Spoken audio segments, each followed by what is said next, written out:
الحمدللہ رب العالمین والصلاة والسلام علی سید الانبیاء والمرسلین وخاتم النبیین محمد وآلہ واصحابہ اجمعین اللہم صلی علی محمد عبدک ورسولک وصلی علی المؤمنین والمؤمنات والمسلمین والمسلمات۔ سامعین محترم اور میرے ناظرین اور جتنے میرے دوست احباب شاگرد مجھے دیکھ رہے اور سن رہے ہیں، السلام علیکم ورحمۃ اللہ وبرکاتہ۔ آج کا جو موضوع ہے بڑا اہم موضوع ہے۔ تقریباً آج کی اس دنیا میں، اس دور میں 60 سے 70% لوگ اس پریشانی میں مبتلا ہیں۔ قرضہ جو ہے وہ ہماری زندگی میں عذاب بن جاتا ہے۔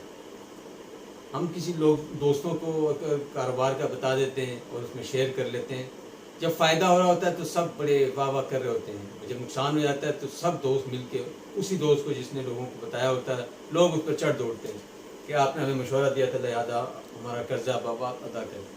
بہرحال مختلف قسم کی پریشانیوں میں لوگ مبتلا ہیں، اور سب سے بڑی جو پریشانی ہے وہ قرض کی ہے کہ انسان کی زندگی میں جو قرض ہے یہ بہت بڑی لعنت ہے۔ اللہ پاک آپ سب کو جو مجھے سن رہے ہیں اور دیکھ رہے ہیں، جو عمل میں آج آپ کو بتانے لگا ہوں یہ نبی کریم صلی اللہ علیہ وسلم نے صحابہ کرام کو بتایا تھا۔ بہت سے صحابہ آپ صلی اللہ علیہ وسلم کے پاس آتے تھے، قرضے کی شکایت کرتے تھے۔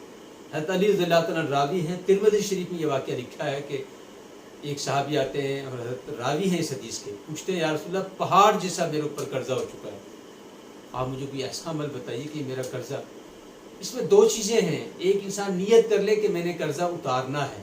جب کسی سے کوئی قرضہ لے تو نیت صحیح رکھیں کہ میں نے قرضہ دینا ہے، میرے اپنے اوپر قرضہ ہے۔ آپ یقین جانیں کہ کئی سالوں سے ہے، کچھ پریشانیاں تھیں، لیکن جب اس دعا کو اپنی زندگی میں شامل کیا تو اللہ نے اسباب بنانا شروع کر دی۔ نیت کر لے کہ ایک ایک پیسہ میں نے لوگوں کا دینا ہے تو اللہ اسباب بناتے ہیں، اور نبی کریم صلی اللہ علیہ وسلم کی اس دعا کو زندگی کا حصہ بنائیں تو بہت سے دوست احباب جن کی زندگیاں بدل دی دعائیں دیتے ہیں صرف اس نبی پاک کے عمل کی وجہ سے۔ اس صحابی نے جو پوچھا تو آپ صلی اللہ علیہ وسلم نے جو عمل بتلایا تو حضرت علی رضی اللہ عنہ فرماتے ہیں، ترمذی شریف کی روایت ہے، فرمایا اللہم اکفنی بحلالک عن حرامک واغننی بفضلک عمن سواک۔ اس دعا کو پڑھتے رہا کرو۔ تو میرے شیخ مولانا عبدالحفیظ مکی صاحب، میں نے حضرت سے پوچھا کتنا پڑھیں، تو ایسے میرے ایک شیخ ہیں، بہت ہمارے بڑے بزرگوں میں اکابرین میں نام ہے، حضرت مولانا غضنفر صاحب۔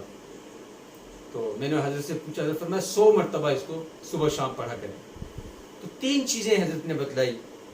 نمبر 1 فرمایا کہ روزانہ صدقہ کیا کریں، چاہے 50 روپے کیوں نہ کریں۔ آپ ایک چھوٹا سا اپنا ڈبہ یا گلا گھر میں رکھ لیں، اس میں ڈال دیا کریں، ڈالتے رہیں 2-3 ماہ کے بعد جو آپ کو غریب نظر آئے، ظاہر 2-4 ہزار روپے بن جائیں گے، آپ اس کو، تو جس شخص کی جتنی حیثیت ہو، تو صدقے کے لیے ضروری نہیں کہ آپ نے بکرا ہی دینا ہے، آپ نے غریبوں کو کھانا ہی کھلانا ہے، نہیں، آپ بے شک 5 روپے 10 روپے 100 روپے 50 روپے جتنی آپ کی حیثیت ہو روزانہ گلے میں ڈالتے جائیں، اور 500 مرتبہ دن میں استغفار پڑھیں، استغفر اللہ الذی لا الہ الا هو القیوم واتوب الیہ، چلتے پھرتے اٹھتے بیٹھتے کثرت سے استغفار پڑھیں، اور درود پاک اللہم صلی علی محمد وآلہ وبارک وسلم یہ 1000 مرتبہ دن میں ڈیلی پڑھیں۔ نمبر 1 صدقہ، نمبر 2 استغفار، نمبر 3 درود پاک، یہ میں نے آپ کو بتایا ہے۔ اور تیسری یہ دعا نبی پاک صلی اللہ علیہ وسلم کی، اللہم اکفنی بحلالک عن حرامک واغننی بفضلک عمن سواک۔ فجر میں ایک تسبیح پڑھ لیں، عشاء کے بعد ایک تسبیح، یعنی 100 مرتبہ اس کو پڑھیں۔ آپ انشاءاللہ دیکھیے گا چند مہینوں کے اندر اللہ پاک ایسے اسباب بنائیں گے کہ آپ کا قرضہ اترنا شروع ہو جائے گا۔ اور 2 رکعت کوشش کیا کریں جمعے کے دن صلاۃ توبہ، بلکہ ہر روز پڑھنی چاہیے کہ اللہ جتنی مجھ سے غلطیاں ہوئی ہیں، گناہ ہوئے ہیں، ہم مٹی سے بنے ہیں، غلطیوں کے پتلے ہیں، اللہ معاف کر دیجئے، اللہ معاف کر۔ 2 رکعت صلاۃ توبہ، تو یقین جانیں اللہ ایسی مدد کریں گے، ایسی مدد کریں گے، چند مہینوں میں آپ کا قرضہ ختم ہو جائے گا۔ اور جب آپ کو اس عمل سے فائدہ ہو تو آپ نے 10 لوگوں کو آپ کو یہ شیئر کرنا ہے، بتلانا ہے۔ انشاءاللہ یہ جو اعمال نبی پاک صلی اللہ علیہ وسلم کے، دنیا کے سارے وظائف ایک طرف، نبی پاک صلی اللہ علیہ وسلم کا بتایا ہوا عمل ثواب سمجھ کے کریں گے، سنت سمجھ کے کریں گے تو 100% آپ کی زندگی میں تبدیلی لے آئے گا، آپ کی پریشانیاں ختم کر دے گا۔ اللہ پاک ہمیں ان اعمال کو اپنی زندگی میں شامل کرنے کی توفیق عطا فرمائے۔ وآخر دعوانا الحمدللہ رب العالمین۔